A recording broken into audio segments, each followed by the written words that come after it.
ఓం శాంతి. ఈరోజు బాప్దాద యొక్క సాకార మహావాక్యాలు 8వ తేదీ ఏప్రిల్ 2025. బాబా చెప్తున్నారు, మధురమైన పిల్లలు, ఈ సంగమ యుగం సర్వోత్తమ యుగం. ఈ సమయంలోనే ఆత్మలైన మీరు పరమాత్మ అయిన తండ్రిని కలుసుకుంటారు. ఇదే సత్యమైన కుంభమేళ. ప్రశ్న అడిగారు బాబా, ఏ పాఠమును ఒక్క బాబా తప్ప మనుషులెవ్వరూ చదివించలేరు? జవాబు, దేహి అభిమానిగా అయ్యే పాఠంను ఒక్క తండ్రియే చదివిస్తారు. దేహదారులెవ్వరూ ఈ పాఠంను చదివించలేరు. మొట్టమొదట మీకు ఆత్మజ్ఞానం లభిస్తుంది. ఆత్మలైన మనం పరంధామం నుండి ఇక్కడికి వచ్చి నటుల వలె మన పాత్రను అభినయిస్తున్నాము అని మీకు తెలుసు. ఇప్పుడు ఈ నాటకం పూర్తవుతుంది. ఈ డ్రామా తనకు తానే రచించబడింది. దీనిని ఎవరు రచించలేదు. కావుననే దీనికి ఆది అంతాలు లేవు. పాట, ప్రేయసులారా మేల్కొనండి. ఓం శాంతి. పిల్లలు ఈ పాటను ఎన్నోసార్లు విని ఉంటారు. ప్రియుడు ప్రేయసులతో మేల్కొనండి అని అంటారు. ఎప్పుడైతే అతడు శరీరంలోకి వస్తాడో అప్పుడే అతన్ని ప్రియుడు అని అంటారు. నిరాకార రూపంలో అతడు తండ్రి. మీరు పిల్లలు, మీరందరూ భక్తులు, భగవంతుని తలుచుకుంటూ ఉంటారు. ప్రేయసి ప్రియుడిని తలుచుకుంటూ ఉంటుంది. ప్రియుడు అందరికీ ప్రియమైన వాడు. ఇప్పుడిక కొత్త యుగం రానున్నదని వారు పిల్లలకు తెలియచేస్తున్నారు. కొత్త ప్రపంచం అంటే కొత్త యుగమైన సత్యుగము. ఈ కలియుగమే పాత ప్రపంచము. మిమ్మల్ని స్వర్గవాసులుగా తయారు చేసేందుకు బాబా వచ్చారు. నేను మిమ్మల్ని స్వర్గవాసులుగా తయారు చేస్తాను అని మనుష్య మాతృలెవ్వరూ అనలేరు. మనుషులకు స్వర్గము నరకము అంటే ఏమిటో ఏమాత్రమూ తెలియదు. ఇతర ధర్మాలు ఎలా ఉన్నాయో అలాగే సన్యాసులది కూడా ఒక ధర్మం. అది సనాతన దేవీదేవత ధర్మం కాదు. ఆది సనాతన దేవీదేవత ధర్మమును స్వయంగా భగవంతుడే వచ్చి స్థాపిస్తాడు. నరకవాసిలి సత్యుగ స్వర్గవాసులుగా అవుతారు. ఇప్పుడు మీరు నరకవాసులు కారు, మీరు సంగమ యుగంలో ఉన్నారు. రెండిటికి మధ్యలో ఉన్న దానిని సంగమము అని అంటారు. సంగమంలో స్వర్గవాసులుగా అయ్యేందుకు మీరు పురుషార్థం చేస్తున్నారు. కావునే సంగమ యుగానికి ఇంత మహిమ ఉంది. కుంభమేళలన్నిటిలోకి ఇదే సర్వోత్తమైనది. దీనిని పురుషోత్తమ యుగము అని అంటారు. మనమందరము ఒక తండ్రి సంతానమేనని మీకు తెలుసు. అందరూ సోదరులే, సోదర భావము అని అంటారు కదా. ఆత్మలందరూ పరస్పరము సోదరులు. హిందువులు, చైనీయులు సోదరులు అని అంటారు. అన్ని ధర్మాల వారు వాస్తవానికి సోదరులేనన్న జ్ఞానం ఇప్పుడు మీకు లభిస్తుంది. మీరంతా తండ్రి అయిన నా సంతానమని బాబా ఇప్పుడు అర్థం చేయిస్తున్నారు. ఇప్పుడు మీరు సమ్ముఖంగా నా నుండి వింటున్నారు. వారు కేవలం నామమాత్రంగా అలా అంటూ ఉంటారు. ఆత్మలందరికీ తండ్రి ఒక్కరే. ఆ ఒక్కరినే అందరూ స్మృతి చేస్తూ ఉంటారు. స్త్రీ పురుషులిద్దరిలోనూ ఆత్మ ఉంటుంది. ఈ విధంగా అందరూ పరస్పరం సోదరులవుతారు. ఆ తర్వాత సోదరులవుతారు. ఆ తర్వాత స్త్రీ పురుషులుగా పిలువపడతారు. కావున ఇప్పుడు బాబా వచ్చే పిల్లలకు అర్థం చేయిస్తున్నారు. ఆత్మ మరియు పరమాత్మ చాలా కాలం విడిపోయి ఉన్నారని అంటారు. అంతేకాని నదులు, సాగరము ఎంతో కాలం దూరంగా ఉన్నాయి అని అనరు. పెద్ద పెద్ద నదులన్నీ సాగరంలో కలిసే ఉంటాయి. నది, సాగరము సంతానం అని మీకు తెలుసు. మేఘాల ద్వారా సముద్రంలో నుండి నీరు బయటకు వెళ్ళిపోతుంది. అది వెళ్లి పర్వతాలపైన వర్షిస్తుంది. అదే నదులుగా ప్రవహిస్తుంది. కావున అన్ని ఆ సాగరం సంతానమే. అసలు వర్షము ఎక్కడి నుండి వస్తుందో కూడా చాలా మందికి తెలియదు. ఇది కూడా నేర్పించడం జరుగుతుంది. కావున జ్ఞానసాగరుడు ఒక్క బాబాయేనని పిల్లలకు తెలుసు. మీరందరూ ఆత్మలని, అందరికీ తండ్రి ఒక్కరేనని మీరు అర్థం చేయించడం జరుగుతోంది. ఆత్మ కూడా నిరాకార రూపంలో ఉంటుంది. మీరు సాకారంలోకి వచ్చిన తర్వాత పునర్జన్మలు తీసుకుంటూ ఉంటారు. బాబా కూడా సాకారంలోకి వచ్చినప్పుడే మిమ్మల్ని కలుసుకుంటారు. బాబాతో ఒకేసారి కలుసుకోవడం జరుగుతుంది. ఈ సమయంలో బాబా వచ్చి అందరినీ కలుసుకుంటారు. బాబాయే భగవంతుడు. మెల్లమెల్లగా అందరూ తెలుసుకుంటారు. గీతలో కృష్ణుడి పేరును వ్రాశారు. కానీ వాస్తవానికి కృష్ణుడు ఇక్కడకు రాలేడు. మరి అతడు ఎలా నిందింపబడగలడు? కృష్ణుడి ఆత్మ ఈ సమయంలో ఇక్కడ ఉందని మీకు తెలుసు. మొట్టమొదట మీకు ఆత్మజ్ఞానం లభిస్తుంది. మీరంతా ఆత్మలు స్వయాన్ని శరీరంగా భావిస్తూ ఇంతకాలం నడుస్తూ వచ్చారు. ఇప్పుడు బాబా వచ్చి దేహీ అభిమానులుగా తయారు చేస్తున్నారు. సాధు సన్యాసులు ఎవరు మిమ్మల్ని దేహీ అభిమానులుగా తయారు చేయలేరు. మీరందరూ పిల్లలు. మీకు అనంతమైన తండ్రి నుండి వారసత్వం లభిస్తుంది. మేము పరంధామంలో ఉండేవారమని, కేవలము ఇక్కడికి పాత్రను అభినయించేందుకు వచ్చామని మీకు తెలుసు. ఇప్పుడు ఈ నాటకం పూర్తవుతుంది. ఈ డ్రామాను ఎవ్వరూ తయారు చేయలేదు. ఇది తనకు తానుగానే రచించబడి ఉన్న డ్రామా. ఈ డ్రామా ఎప్పటి నుండి ప్రారంభమైందని అందరూ మిమ్మల్ని అడుగుతారు. ఇది అనాది అయిన డ్రామా అని, దీనికి ఆది అంతాలు లేవని మీరు వారికి తెలియచేయండి. పాతది కొత్తదిగా, మరి కొత్తది పాతదిగా అవుతుంది అన్న పాఠం పిల్లలైన మీలో పక్కాగా ఉంది. కొత్త ప్రపంచం ఎప్పుడు తయారవుతుందో అలాగే అది పాతగా ఎప్పుడు అవుతుందో మీకు తెలుసు.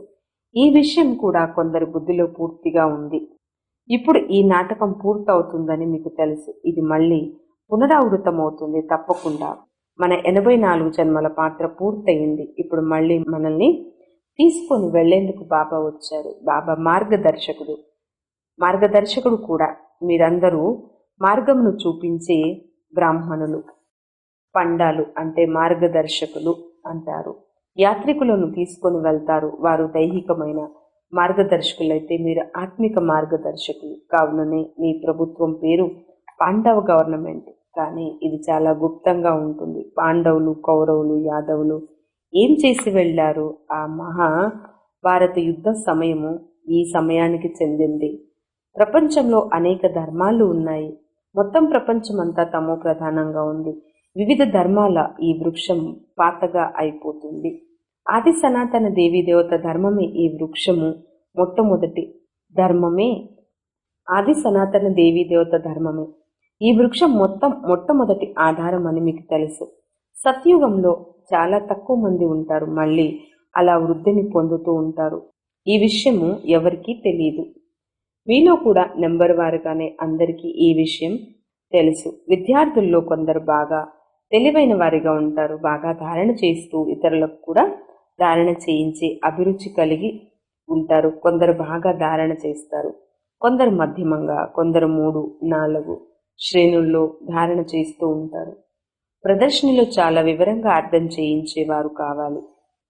మన అందరికీ 2 తండ్రులు ఉన్నారని వారికి అర్థం చేయించండి. ఒకరు అనంతమైన పారలౌకిక తండ్రి, ఇంకొకరు హద్దులోని లౌకిక తండ్రి. భారతదేశానికి అనంతమైన వారసత్వం లభించింది. అది స్వర్గంగా ఉండేది. మళ్ళీ ఇప్పుడు అదే నరకంగా అయ్యింది. దీనిని అసురీ రాజ్యము అని అంటారు. భక్తి కూడా ప్రారంభంలో అవ్యభిచారిగా ఉండేది. వారు ఒక శివబాబాని స్మృతి చేస్తూ ఉండేవారు. పిల్లలు పురుషోత్తములుగా అవ్వాలంటే మిమ్మల్ని కనిష్ఠులుగా చేసే విషయాలను వినకండి. ఒక బాబా నుండే వినండి. అవ్యభిచార యుక్తంగా జ్ఞానము వినండి. మీరు ఇతరుల నుండి వినేవన్నీ అసత్యాలే. బాబా ఇప్పుడు మీకు సత్యమును వినిపించి పురుషోత్తములుగా తయారు చేస్తారు. అసురీ విషయాలను మీరు వింటూ వింటూ కనిష్ఠులుగా అయ్యారు. బ్రహ్మ పగలు ప్రకాశవంతమైనది, బ్రహ్మరాత్రి అంధకారమయమైనది. ఈ పాయింట్లన్నీ ధారణ చేయాల్సినవి. ప్రతి విషయంలోనూ నెంబర్ వారుగా ఎలాగూ ఉంటారు. కొందరు డాక్టర్లు ఒక ఆపరేషన్ చేసేందుకు 10,000, 20,000 తీసుకుంటారు. కొందరికి తినడానికి కూడా ఏమీ ఉండదు. బ్యారిస్టర్లలో కూడా ఇలా ఉంటారు కదా. మీరు కూడా ఎంతగా చదువుకుంటారో, ఎంతగా ఇతరులను చదివిస్తారో అంతగా ఉన్నత పదవిని పొందుతారు. తేడా అయితే ఉంది కదా. దాసదాసీల్లో కూడా నెంబర్ వారుగా ఉంటారు. మొత్తం ఆధారం అంతా చదువుపైనే ఉంది. నేను ఎంతవరకు చదువుకున్నాను అని స్వయాన్ని పరిశీలించుకోవాలి. బహుశా జన్మాంతరాలు నేను ఎలా తయారవుతాను అని స్వయాన్ని ప్రశ్నించుకోవాలి. జన్మాంతరాలు ఎలా తయారవుతారో అలాగే కల్పాంతరాలు తయారవుతారు. కావున చదువుపైన పూర్తి ధ్యానమును పెట్టాలి. విషాన్ని సేవించడం పూర్తిగా వదిలేయాలి. మురికి పట్టిన వస్త్రాలను భగవంతుడు వచ్చి శుభ్రం చేస్తాడని సత్యుగంలో అనరు. ఈ సమయంలోనే అందరి వస్త్రాలు కుళ్ళిపోయాయి. తమో ప్రధానంగా ఉంది కదా. ఇది కూడా అర్థం చేయించవలసిన విషయమే కదా. అందరికన్నా పాత వస్త్రం ఎవరిది? మనదే కదా. మనమే ఈ శరీరంను మారుస్తూ ఉంటాము. ఆత్మ పతితంగా అవుతూ ఉంటుంది, అలాగే శరీరం కూడా పతితంగా పాతగా అవుతూ ఉంటుంది. శరీరంను మార్చవలసి ఉంటుంది, ఆత్మ అయితే మారదు కదా. శరీరం వృద్ధంగా అయి చనిపోతుంది. ఇది కూడా డ్రామాలో రచించబడి ఉంది. అందరికీ వారి వారి పాత్ర ఉంది. ఆత్మ అయితే వినాశనం లేనిది. నేను శరీరమును వదులుతాను అని స్వయంగా ఆత్మయే అంటుంది. దేహీ అభిమానిగా అవ్వాలి. మనుష్యులందరూ దేహాభిమానులుగా ఉన్నారు. అర్ధకల్పం దేహాభిమానులుగా ఉంటారు. ఆ తర్వాత అర్ధకల్పం ఆత్మాభిమానిగా ఉంటారు. దేహీ అభిమానిగా అయిన కారణంగా సత్య యుగ దేవతలు మోహమును జయించిన వారు అనే టైటిల్ లభిస్తుంది. అంటే ఆత్మాభిమానిగా ఉన్న కారణంగా సత్యుగంలో దేవతలు మోహాన్ని జయించిన వారు అనే టైటిల్ లభిస్తుంది.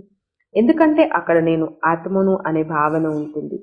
నేను ఈ శరీరాన్ని వదిలి ఇంకొక శరీరాన్ని తీసుకుంటాను అని వారు భావిస్తారు. మోహాచేతుడైన రాజు కథ కూడా ఉంది కదా. దేవీ దేవతలు నిర్మోహులుగా ఉంటారని బాబా అర్థం చేయించారు. ఎంతో సంతోషంగా ఒక శరీరాన్ని వదిలి ఇంకొక శరీరాన్ని ధరించాలి. పిల్లలకు ఈ జ్ఞానం అంతా స్వయంగా బాబా నుండే లభిస్తుంది. మీరే ఈ చక్రం అంతా తిరిగి మళ్ళీ చివర్లో వచ్చి కలుసుకున్నారు. ఇతర ధర్మాల్లోకి వెళ్ళిపోయిన వారంతా మళ్ళీ వచ్చి కలుసుకుంటారు. వారు వచ్చి ఎంతో కొంత తమ వారసత్వం తీసుకుంటారు. వారి ధర్మమే మారిపోయింది కదా. ఎంతకాలము ఆ ధర్మంలో ఉన్నారో తెలియదు. 2-3 జన్మలు అక్కడ తీసుకొని ఉండవచ్చు. ఎవరైనా హిందువుల నుండి ముస్లింలుగా అయినట్లయితే మళ్ళీ ఆ ధర్మంలోకే వస్తూ ఉంటారు, మళ్ళీ ఇక్కడికి వస్తారు. ఇవన్నీ విస్తారమైన విషయాలు. ఇన్ని విషయాలను గుర్తుంచుకోలేకపోతే కనీసం స్వయాన్ని బాబా సంతానంగా అయినా భావించండి. మంచి మంచి పిల్లలు కూడా ఈ విషయాన్ని మర్చిపోతారు. అసలు బాబానే స్మృతి చేయరు. మాయ పూర్తిగా మరిపింపజేస్తుంది. మీరు కూడా ఒకప్పుడు మాయకు రోగులుగా ఉండేవారు. ఇప్పుడు మీరు ఈశ్వర్య సంతానంగా ఉన్నారు. డ్రామాలో ఆ పాత్ర ఉంది. ఇప్పుడు స్వయాన్ని ఆత్మగా భావిస్తూ బాబాను స్మృతి చేయాలి. ఆత్మలైన మీరు మొదట్లో శరీరంలోకి వచ్చినప్పుడు పవిత్రంగా ఉండేవారు. మళ్ళీ పునర్జన్మలు తీసుకుంటూ పతితంగా అయిపోయారు. మళ్ళీ ఇప్పుడు నష్టమోహులుగా అవ్వండి అని బాబా అంటున్నారు. ఈ శరీరంపై కూడా మీరు మోహంను ఉంచకూడదు. ఇప్పుడు పిల్లలైన మీకు ఈ పాత ప్రపంచంపై అనంతమైన వైరాగ్యం కలుగుతుంది. ఎందుకంటే ఈ ప్రపంచంలో అందరూ ఒకరికొకరు దుఃఖమునిచ్చుకుంటూ ఉంటారు. కావున మీరు ఈ పాత ప్రపంచము కూడా మర్చిపోండి. మనం అశరీరిగా వచ్చాము, మళ్ళీ అశరీరిగా అయ్యి వెళ్ళాలి. ఇప్పుడు ఈ ప్రపంచమే వినాశనం కాబోతుంది. తమో ప్రధానం నుండి సతో ప్రధానంగా అయ్యేందుకు నన్నొక్కడిని స్మృతి చేయండి అని బాబా అంటున్నారు. నన్నొక్కడిని స్మృతి చేయండి అని కృష్ణుడు అనలేడు. ఎందుకంటే కృష్ణుడు సత్యుగంలో ఉంటాడు. మీరు నన్ను పతిత పావన అని అంటారు. కాబట్టి నన్నొక్కడిని స్మృతి చేయండి అని బాబాయే అంటారు. పావనంగా తయారయ్యేందుకు కల్పము నేను ఈ యుక్తిని తెలియజేస్తాను. ఈ ప్రపంచం పాత ప్రపంచంగా మారిపోయినప్పుడు భగవంతుడు రావాల్సి వస్తుంది. మనుషులు డ్రామా ఆయును ఎంతో ఎక్కువగా చూపించారు. కావున మనుషులు దీనిని పూర్తిగా మర్చిపోయారు. ఇప్పుడు ఇది సంగమ యుగం అని, ఇది పురుషోత్తములుగా తయారయ్యే యుగం అని మీరు భావిస్తారు. మనుషులు పూర్తిగా ఘోర అంధకారంలో పడి ఉన్నారు. ఈ సమయంలో అంతా తమో ప్రధానంగా ఉన్నారు. ఇప్పుడు మీరు తమో ప్రధానం నుండి సతో ప్రధానంగా అవుతున్నారు. మీరే అందరికన్నా ఎక్కువగా భక్తి చేశారు. ఇప్పుడు భక్తి మార్గం సమాప్తవుతుంది. భక్తి మృత్యులోకంలో ఉంటుంది. మృత్యులోకం తర్వాత మళ్ళీ అమర్లోకం వస్తుంది. ఇప్పుడు ఈ సమయంలో మీరు జ్ఞానం తీసుకుంటారు. ఆ తర్వాత భక్తి నామరూపాలే ఉండవు. హే భగవంతుడా, హే రామ, ఇవన్నీ భక్తి మార్గపు పదాలు. ఇక్కడ ఏ శబ్దము చేయకూడదు. బాబా జ్ఞానసాగరుడు. ఇక్కడ శబ్దం చేయవలసిన అవసరం లేదు. వారిని శాంతి మరియు సుఖాల సాగరుడు అని అంటారు. కావున వినిపించేందుకు కూడా వారికి శరీరం కావాలి కదా. భగవంతుడి భాష ఏమిటో ఎవరికీ తెలియదు. బాబా అన్ని భాషల్లో మాట్లాడతారని కాదు. వారి భాష హిందీ. బాబా ఒకే భాషలో అర్థం చేయిస్తారు. దానిని మీరు ఇతర భాషల్లోకి అనువాదం చేసి చెప్తారు. విదేశీయులు మొదలైన వారు ఎవరు కలిసినా వారికి తండ్రి పరిచయం ఇవ్వాలి. బాబా ఇప్పుడు ఆది సనాతన దేవి దేవత ధర్మస్థాపన చేస్తున్నారు. త్రిమూర్తి చిత్రంపై వారికి అర్థం చేయించాలి. ప్రజాపిత బ్రహ్మకు ఎంతమంది కుమారులు ఉన్నారు? ఎవరైనా మీ వద్దకు వస్తే మీరెవరి వద్దకు వచ్చారు అని మీరు వారిని మొట్టమొదట ప్రశ్నించండి. బయట బోర్డుపై ప్రజాపిత అని పేరు వ్రాసి ఉంది కదా.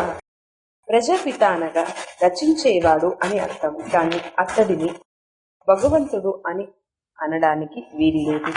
నిరాకారుడినే భగవంతుడు అని అంటారు. ఈ బ్రహ్మ కుమారులను బ్రహ్మ సంతానము అని అంటారు. మీరు ఇక్కడికి ఎందుకు వచ్చారు? మా తండ్రితో మీకేంటి పని? తండ్రితో పిల్లలకే పని ఉంటుంది. ఆ తండ్రిని గురించి మాకు బాగా తెలుసు. పిల్లలే తండ్రిని ప్రత్యక్షం చేస్తారు అన్న గాయనం కూడా ఉంది కదా. మేము వారి పిల్లలము. అచ్చా अच्छा मीठे मीठे सिक्के लगे रुहानी बच्चों पे रुहानी बाप व दादा का याद प्यार और गुड मॉर्निंग। मीठे मीठे रुहानी बच्चों पे रुहानी बाप की नमस्ते। हम रूहानी बच्चों की रूहानी माता पिता बाप दादा को याद प्यार गुड మార్నింగ్ और నమస్తే. ఓం శాంతి. ధారణ కోసం ఫస్ట్ పాయింట్, పురుషోత్తములుగా అయ్యేందుకు కనిష్టంగా తయారు చేసే అసురీ విషయాలను వినకూడదు. ఒక్క బాబా నుండే అవ్యభిచార యుక్తమైన జ్ఞానమును వినాలి. రెండో పాయింట్, నష్టమోహులుగా అయ్యేందుకు దేహీ అభిమానిగా అయ్యే పూర్తి పురుషార్థం చేయాలి. ఇది పాత ప్రపంచము, దుఃఖమిచ్చే ప్రపంచం కావున దీనిని మర్చిపోవాలి అని మీ బుద్ధిలో ఉండాలి. దీనిపై అనంతమైన వైరాగ్యం ఉండాలి. వరదానము, సంగం యుగంలో లభించే సర్వప్రాప్తులను స్మృతిలో ఉంచుకొని పైకెక్కే కళను అనుభవం చేసుకునే శ్రేష్ఠ ప్రాలబ్ధి భవ.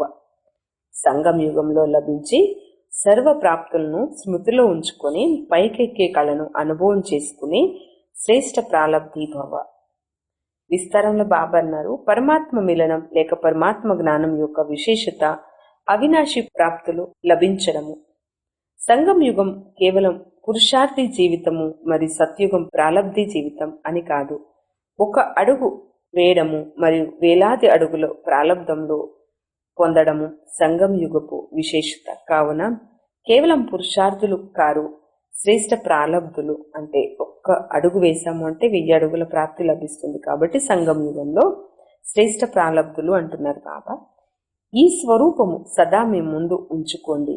ప్రాలబ్ధమును చూసి సహజంగానే పైకి ఎక్కే కళను అనుభవం చేసుకుంటారు. పొందాల్సిందేదో పొందేశాము అన్న పాటను గానం చేస్తున్నట్లయితే గుటకలు వేయడము, కునికుపాట్లు పడడము నుండి సురక్షితులవుతారు. పొందాల్సింది పొందేశాము అన్న పాటను పాడుతూ ఉన్నట్లయితే గుటకలు వేయడము, కునికుపాట్లు పడడము నుంచి రక్షించబడతారు. స్లోగను, బ్రాహ్మణుల శ్వాస ధైర్యము. దీని ద్వారా కఠినాతి కఠినమైన కార్యం కూడా సహజమైపోతుంది. బ్రాహ్మణుల శ్వాస ధైర్యము. దీని ద్వారా కఠినాతి కఠినమైన కార్యాలు కూడా సహజమైపోతాయి.